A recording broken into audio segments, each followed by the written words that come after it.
Inilah 7 tradisi hari Natal di Indonesia.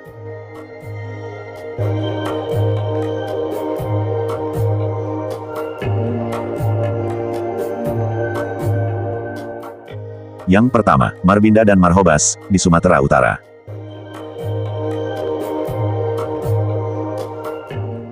Marbinda merupakan tradisi menyembelih hewan, sedangkan Marhobas merupakan tradisi memasak hasil sembelihan yang dilakukan oleh para laki-laki. Kedua tradisi ini dilakukan setiap menjelang Hari Raya Natal oleh masyarakat Batak Toba di Sumatera Utara. Menurut laman Indonesia Travel dari Kementerian Pariwisata dan Ekonomi Kreatif, tujuan dari Marbinda dan Marhobas adalah untuk mengeratkan kebersamaan, gotong royong, serta sebagai wujud rasa syukur. Hewan yang disembelih di Marbinda biasanya adalah hewan yang berkaki 4, seperti sapi, kerbau, atau babi. Hewan-hewan tersebut didapatkan dari hasil tabungan warga selama berbulan-bulan. Daging-daging hasil sembelihan kemudian dimasak lewat tradisi Marhobas, lalu dibagikan kepada warga. Uniknya, orang yang dipercaya untuk membagikan daging biasanya akan terpilih menjadi kepala desa di periode selanjutnya.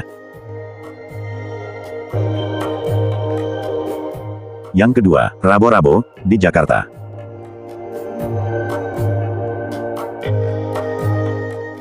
Tradisi Rabo-Rabo bisa kita temui di kawasan Kampung Tugu, Cilincing, Jakarta, tepatnya di Kampung Tugu. Kampung yang disinggahi oleh sekelompok pemeluk agama Kristen berketurunan Portugis ini mengadakan tradisi Rabo-Rabo setiap menjelang Natal. Tradisi yang memiliki arti ekor-mengekor dalam bahasa Kreol Portugis ini dilakukan dengan berkeliling kampung dan mengunjungi rumah-rumah sambil menyanyikan lagu keroncong.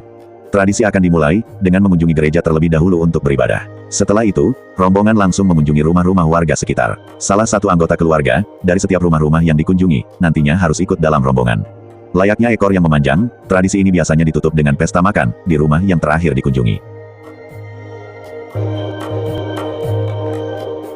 Yang ketiga, Wayang Wahyu, di Jawa.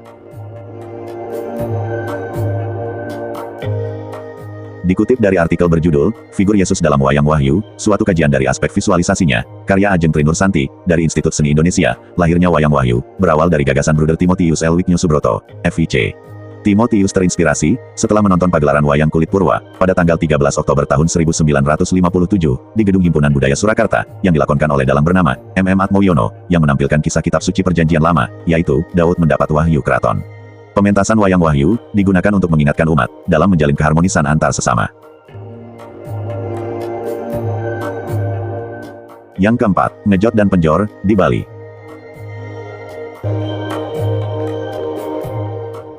Kedua tradisi yang identik dengan umat Hindu ini juga seringkali dilakukan oleh umat Kristen serta Muslim di Bali. Ngejot adalah tradisi di mana para warga saling membagikan makanan. Adapun makanan yang dibuat disesuaikan dengan agama masing-masing. Kemudian penjor merupakan bambu-bambu tinggi melengkung yang biasanya dipasang saat Hari Raya Galungan. Bambu-bambu tersebut dipasang di bagian rumah sebagai bentuk syukur atas anugerah Tuhan. Yang kelima, Meriam Bambu, di Nusa Tenggara Timur.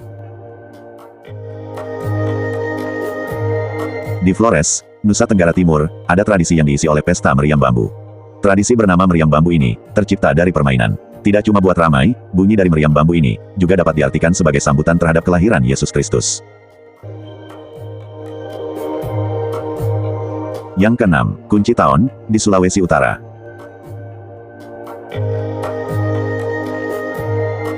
Kunci Tahun, di kota Manado, Sulawesi Utara, biasanya dilaksanakan pada minggu awal bulan Desember dan berakhir di bulan Januari.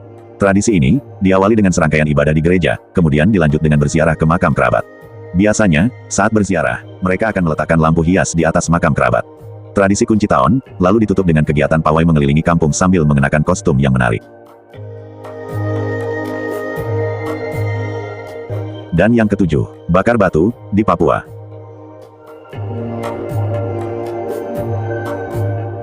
Tradisi perayaan hari Natal ini merupakan kegiatan memasak bersama menggunakan batu-batu yang dibakar. Batu-batu tersebut diletakkan di dalam sebuah lubang yang telah digali dan dilapisi dengan daun pisang dan ilalang. Setelah dilapisi, daging babi dimasukkan ke dalamnya dan ditutup dengan lapisan daun pisang dan batu-batu panas lagi.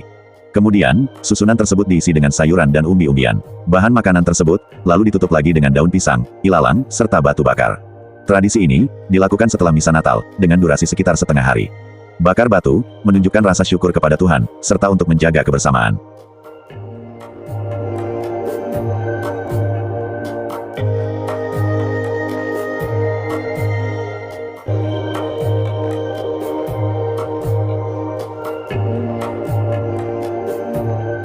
Itulah 7 tradisi perayaan hari Natal yang ada di Indonesia.